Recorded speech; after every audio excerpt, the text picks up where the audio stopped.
నమస్కారం. ఇప్పుడైన తాజా వార్త. జనసేన అధినేత ఆంధ్రప్రదేశ్ డిప్యూటీ ముఖ్యమంత్రి పవన్ కళ్యాణ్ పైన కవిత సంచలన వ్యాఖ్యలైతే చేశారు. దీనికి సంబంధించినటువంటి వీడియో కంప్లీట్ గా తెలుసుకోవాలి అనుకున్నట్లయితే వీడియో స్కిప్ చేయకుండా చివరి వరకు చూడండి. బీఆర్ఎస్ అధినేత్రి కల్వకుంట్ల కవిత శనివారం నిర్వహించిన ప్రెస్ మీట్ లో అటు అధికార కాంగ్రెస్ ప్రభుత్వం పైన, ఇటు జనసేన అధినేత AP deputy CM Pawan Kalyan పైన నిప్పులు చెరిగారు. తెలంగాణ రాజకీయాల్లో పవన్ కళ్యాణ్ ప్రవేశాన్ని, ఆయన చేస్తున్న వ్యాఖ్యలను కూడా తీవ్రంగా తప్పుబట్టిన కవిత భూ కబ్జాలు, తెలంగాణ సెంటిమెంట్ ను వాడుకోవడం పైన కీలక వ్యాఖ్యలైతే చేశారు. తెలంగాణ అస్తిత్వాన్ని ప్రస్తావిస్తూ కవిత అత్యంత ఘాటు వ్యాఖ్యలైతే చేశారు.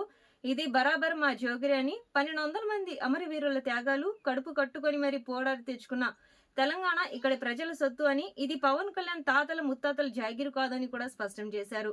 ఆంధ్రాలో సొంతంగా రాజధాని కూడా కట్టుకోలేక ఇక్కడికి వచ్చి డైవర్షన్ పాలిటిక్స్ చేస్తున్నారని మండిపడ్డారు. రాజ్యాంగం ప్రకారం ఎవరైనా పోటీ చేయవచ్చు, కానీ దానికి కనీస నైతికత ఉండాలని, గతంలో వీరి వల్ల తెలంగాణ వనరులు కూడా దోచుకున్నారని కూడా విమర్శించారు. పవన్ కళ్యాణ్ కు చెందిన భూ వివాదాన్ని కవిత ఈ సందర్భంగా తెరపైకైతే తెచ్చారు. కోడికుంట చెరువు పరిధిలో పవన్ కళ్యాణ్ కొన్న 10 ఎకరాల భూమి పూర్తిగా శిఖం భూమి అని ఇరిగేషన్ రికార్డులు కూడా స్పష్టంగా చెప్తున్నాయని కూడా వెల్లడించారు.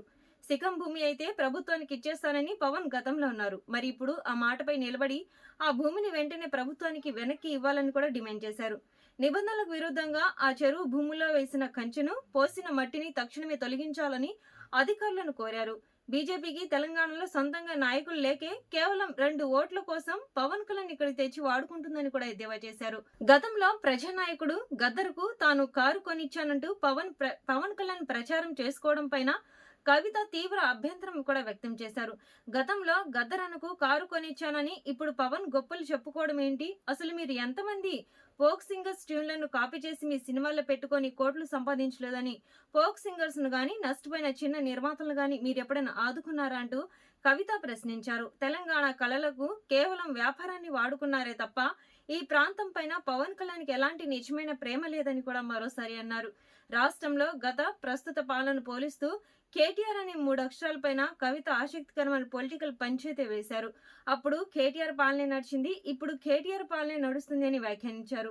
నాడు కేటీఆర్ అంటే కేసీఆర్, తన్నీర్ హరీష్ రావు, రామారావు, నేడు కేటీఆర్ అంటే కొండలరెడ్డి, తిరుపతి రెడ్డి, రేవంత్ రెడ్డి అని కూడా చెప్పుకొచ్చారు. నాడు అభివృద్ధి కోసం ఆ ముగ్గురు కష్టపడితే నేడు పాలనను తమ కుటుంబ సభ్యుల చేతుల్లో పెట్టి నడిపిస్తున్నారని కవిత విమర్శించారు. పరిపాలన వైఫల్యాలను కప్పిపుచ్చుకోవడానికే కాంగ్రెస్, బీజేపీలు కలిసి పవన్ కళ్యాణ్ ను ముందు పెట్టాయని కూడా ఆమె ఆరోపించారు.